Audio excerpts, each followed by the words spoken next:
Previously on the Traveling Together Journal, we explored southern Costa Rica, where we found some awesome wild camping on absolutely breathtaking beaches, surrounded by all manner of wildlife, and some of the best ways of our trip so far. But it's time for us to move on, so we're headed to Paso Canoas to cross the 8th international border of our trip and enter Panama.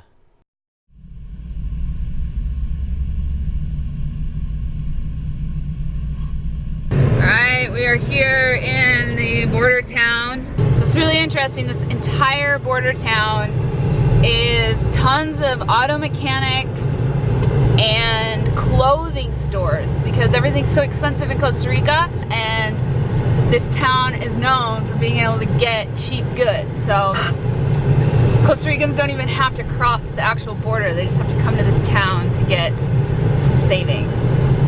So this little town here is basically Middle Landia.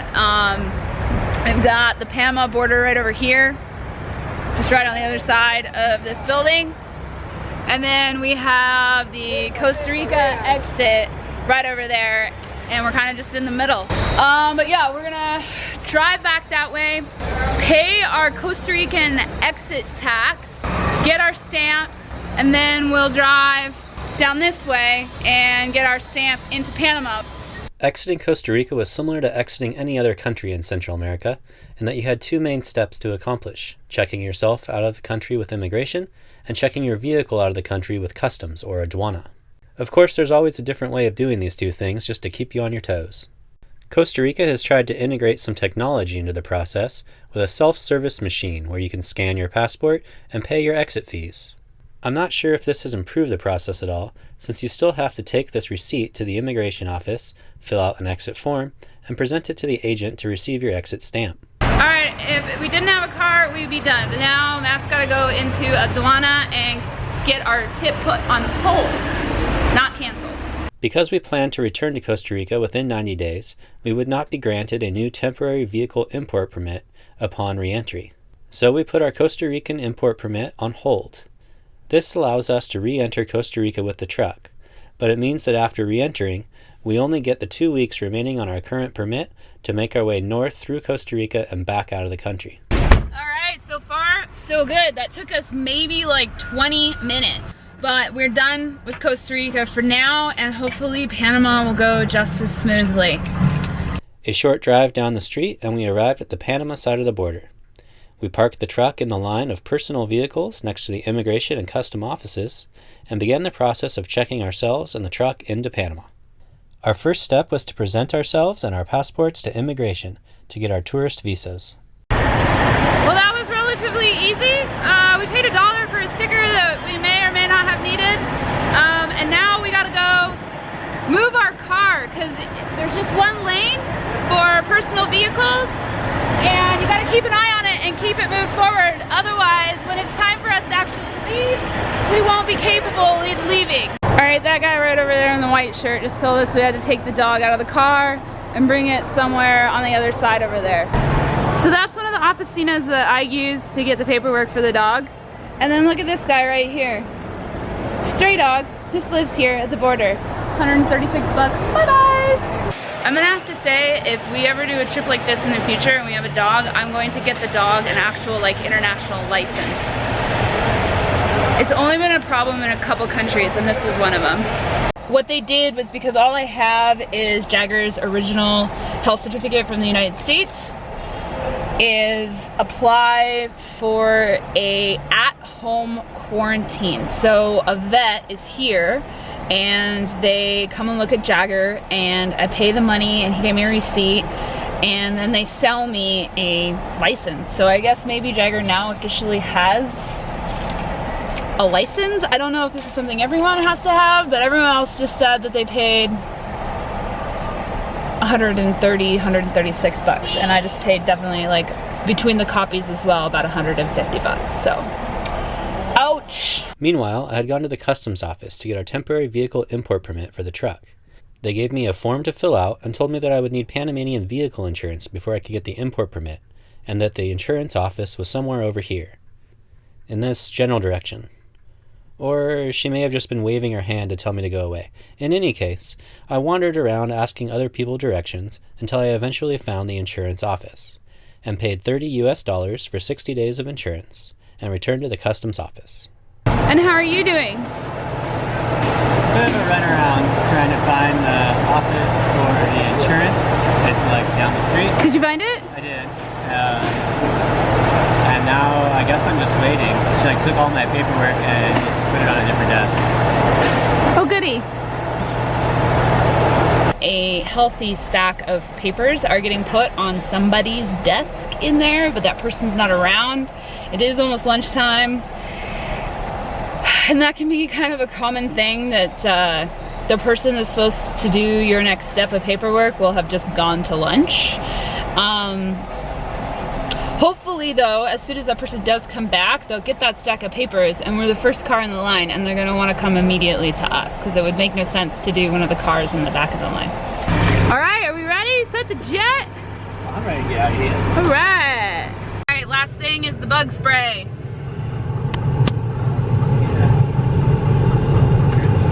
Not so fast, just as we thought we were done. Matt needs a bunch of signatures on his paperwork. Somebody needs to check that we have our seguro, which is our car insurance. It's always a surprise. She said some guy in an orange shirt could sign it, and then we gotta pay and blah, blah, blah, I don't know. Finally, Matt's gonna go pay for fumigation. This guy inspected everything we own. Are we finally done? Yep. Awesome. Let's go get sprayed with some chemicals. Oh my gosh, Jags, is it so hot or what?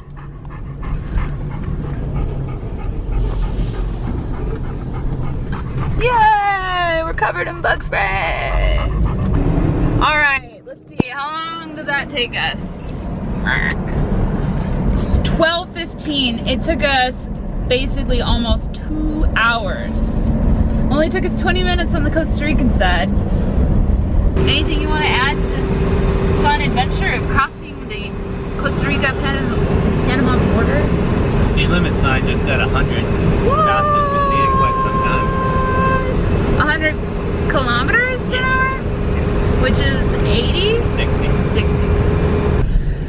60. Okay, we're just getting into David and we'll probably be in David for a few days. We've got to figure out what's going on in the front end of the truck. We've got the trucks idling a little high and we have potentially a leak in our rear differential and we need to get the oil changed.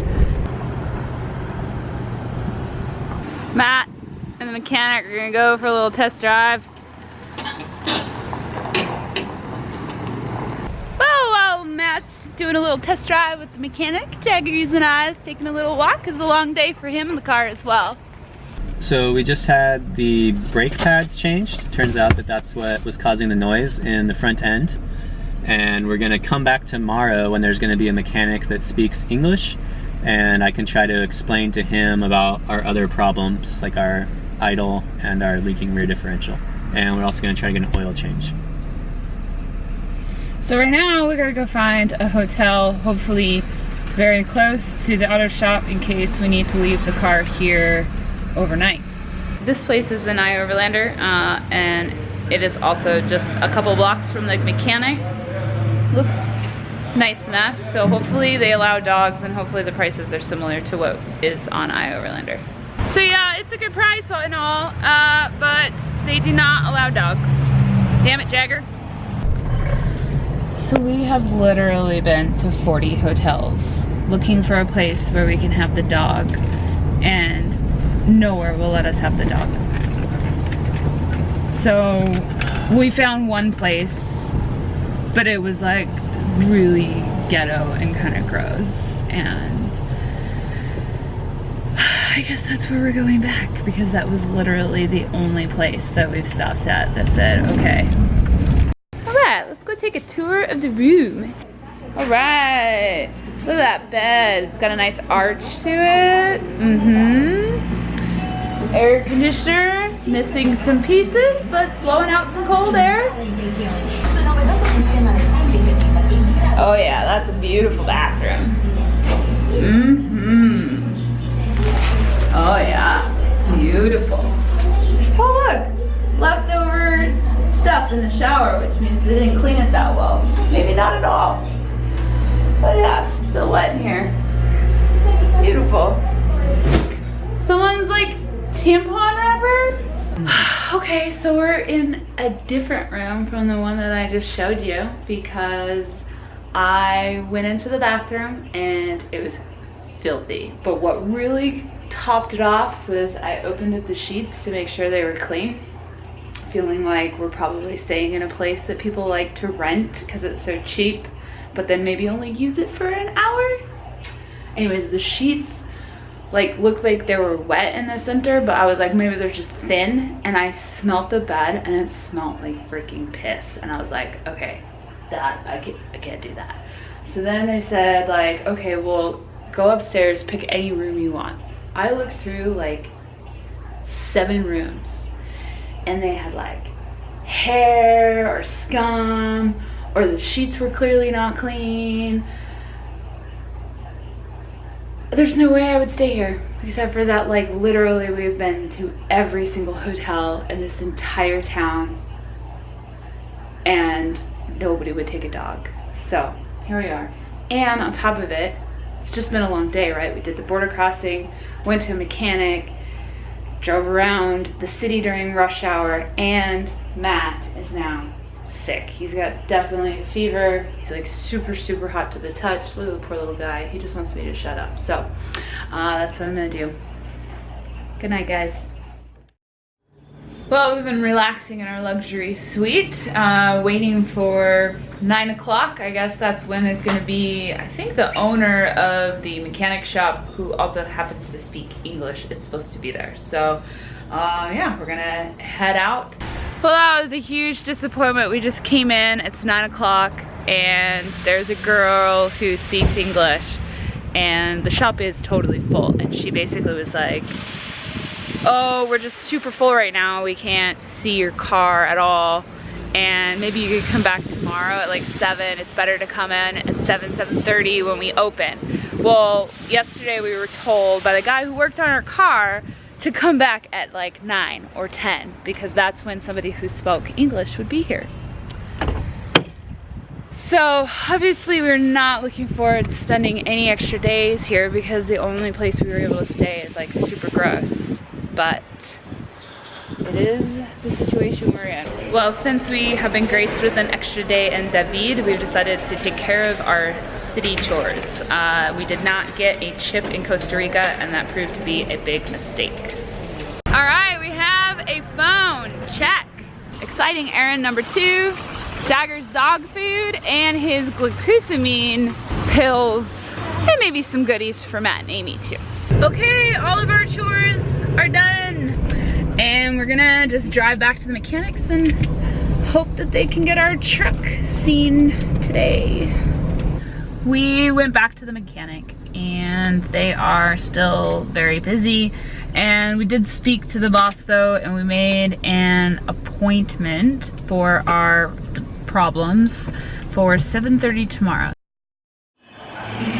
There it is, going into the shop. All right, we've been here like 6 hours. They worked on it for about 2.5 of those 6 hours. There was a lunch break in there, but we're just trying to make sure we understand like what they did. So Matt's just having him go over it.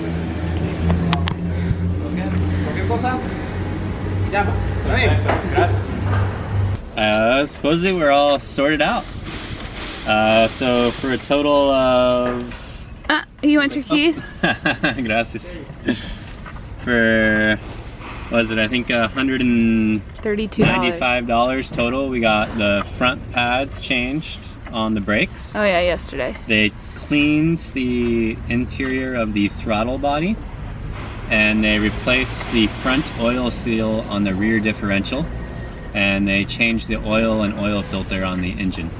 Oh man, so we're just driving around town, and Matt says that it's still idling high. So, driving back to the shop. Well, it looks like we are in for another long day of hanging out here in the lobby. I might just finish my book in this lobby. Annie's just saying it's gonna take a really, really long time. I don't think they're gonna just do it now. I think they're gonna work on somebody else's car, and that means we're gonna be staying at our luxury suite another 2 nights now. Okay, so we've left David, the most unfriendly dog town we have ever visited. We went to the mechanics this morning to hopefully get our car worked on, and they were like, okay, well, this is gonna take a while, so we'll just call you. And we're like, we don't have anywhere to go. And then they finally confessed to us the whole reason they were trying to get us to just leave and then call us, which they were trying to do last night, was actually because they just didn't want the dog in the waiting room. Totally understand. They said that other clients were uncomfortable with the dog. I just wish they would have told us that yesterday, because if we would have understood that that was the reason they were saying that it was going to take a long time, we would have just left the car with them. It would have been totally fine. We would have just walked to our hotel. The hotel was not actually that far away. But that's not what they told us. They didn't tell us that till we were standing there this morning, already checked out, nowhere to go. So we thought it over. We just said, like, most of our problems are fixed. Matt feels like this isn't something that's gonna leave us stranded on the side of the road, and we just left. And hopefully we get back to camping and cooking our own food and all that good stuff.